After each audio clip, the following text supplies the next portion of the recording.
కృష్ణా జిల్లా బాపులపాడు మండలం కాకులపాడు గ్రామంలో ఆధ్యాత్మిక శోభ సంతరించుకుంది.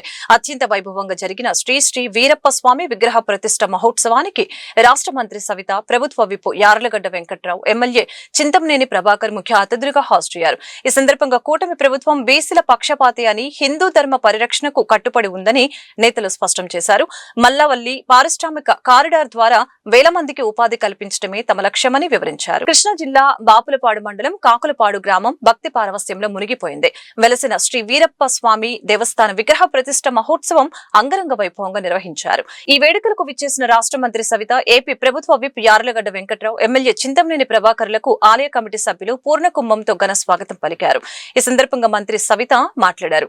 హిందూ ధర్మాన్ని, దేవాలయాల పవిత్రతని కాపాడటమే ముఖ్యమంత్రి చంద్రబాబు నాయుడు లక్ష్యమని ఈ సందర్భంగా పేర్కొన్నారు. ఈ సందర్భంగా మంత్రి సవిత మాట్లాడుతూ హిందూ ధర్మాన్ని, దేవాలయాల పవిత్రతని కాపాడటమే ముఖ్యమంత్రి చంద్రబాబు నాయుడు లక్ష్యమని పేర్కొన్నారు. కుల బాంధవుల కోసం భజన మందిర నిర్మాణానికి టీటీడీ ద్వారా నిధులు మంజూరు చేయిస్తామని ఆమె తెలిపారు. కూటమి ప్రభుత్వం అంటేనే బీసీల ప్రభుత్వం అని మంత్రి పునరుద్ఘాటించారు.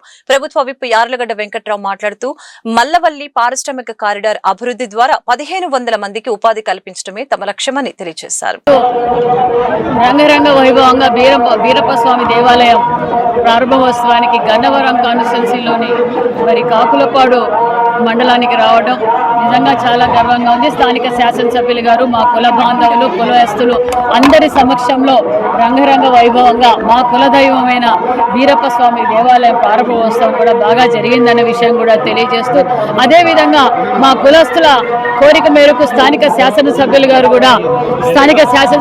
కూడా ఇక్కడ భజన మందిరాన్ని కూడా ఏర్పాటు చేసుకోండి, మేము టీటీడీలో శాంక్షన్ చేయిస్తానని మా కుల బాంధవులకు తెలియజేయడం అందుకు వారికి మా కుల బాంధవుల తరఫున కూడా ప్రత్యేకమైన ధన్యవాదాలు కూడా తెలియజేస్తూ, మరి ఈరోజు ఏ దేవస్థానానికైనా మరి ఈరోజు మన పవిత్రాన్ని కాపాడాలనేదే మన ముఖ్యమంత్రి చంద్రబాబు నాయుడు గారి దశాదిశ నిర్దేశం అనే విషయం కూడా తెలియజేస్తూ, అదేవిధంగా స్థానిక శాసనసభ్యుల కోరిక మేరకు మరి బీసీ హాస్టల్స్ రెనోవేషన్ గురించి మరి స్థానిక శాసనసభ్యులు కోరారు. ఖచ్చితంగా బీసీ హాస్టల్స్ ఆల్రెడీ రెనోవేషన్ జరుగుతున్నాయి. వారి నియోజకవర్గంలో ఉన్న హాస్టల్స్ కూడా మరి ఖచ్చితంగా రెనోవేషన్ చేసి వారికి కావాల్సిన పిల్లలకు కావాల్సిన ఏర్పాట్లు అన్నీ చేస్తామన్న విషయం కూడా తెలియజేస్తూ, మరి బీసీలు అంటేనే కూటమి ప్రభుత్వం అంటేనే బీసీల ప్రభుత్వం అనే విషయం కూడా తెలియజేస్తూ, మరి ఈ ప్రోగ్రామ్కి సహకరించిన స్థానిక శాసనసభ్యుల గారికి, మరి స్థానికులకు, కుల బాంధవుల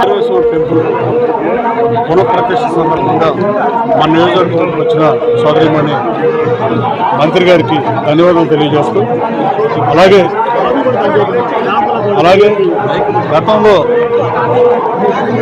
ఎలాంటి పరిస్థితులు నియోజకవర్గంలో ఉన్నాయి, ఇప్పుడు ఎలాంటి పరిస్థితులు ఉన్నాయి అనేది మీడియా సోదరులు మీకు తెలిసింది.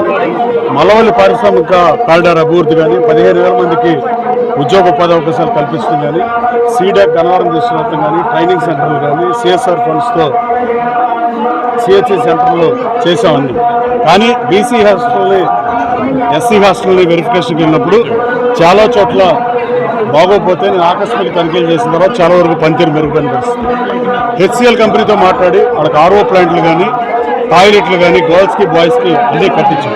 కానీ మంత్రి గారు మన నియోజకవర్గంకి వచ్చాను కాబట్టి ఏదో ఒకటి అడగాలి కాబట్టి బీసీ సంక్షేమ హాస్టల్కి ఏదో ఒకటి చేయాల్సిందిగా మా ఆడపడుచులు కోరుతూ ఈ కార్యక్రమానికి వచ్చేందుకు మరోసారి మంత్రి గారు ధన్యవాదాలు.